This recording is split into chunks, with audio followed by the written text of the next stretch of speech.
আসসালামু আলাইকুম, আনাকুল্লা সাদেক। কেফা হালেক? আশা করি আল্লাহর রহমতে ভালো আছেন। আমি বলতেছি সৌদি আরব জেদ্দা আব্দুল আজিজ এয়ারপোর্ট হজ টার্মিনাল থেকে।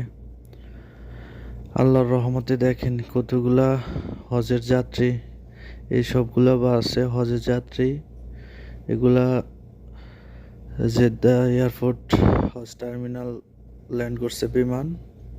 তো এই যে আল্লাহর রহমতে দেখেন হাজার হাজার হজের যাত্রী নিয়ে মক্কার উদ্দেশ্যে রওনা। এই সবগুলো বাস। আল্লাহ সবার হজ কবুল করুক, সবাই দোয়া করবেন। এখানে বাংলাদেশ, বিভিন্ন দেশের মানুষ এই হজ টার্মিনালে নামে। এখান দিয়ে আমরা ডিউটি করি হজ টার্মিনালে, ডিউটি থেকে বাসায় যাইতেছি সবাই। এই সময় দেখি আল্লাহর রহমতে এতগুলা হজের যাত্রী নিয়ে মক্কার উদ্দেশ্যে রওনা দিল, তাই একটা ভিডিও করলাম। সবাই দোয়া করবেন। আল্লাহ হাফেজ, সবাই ভালো থাকবেন।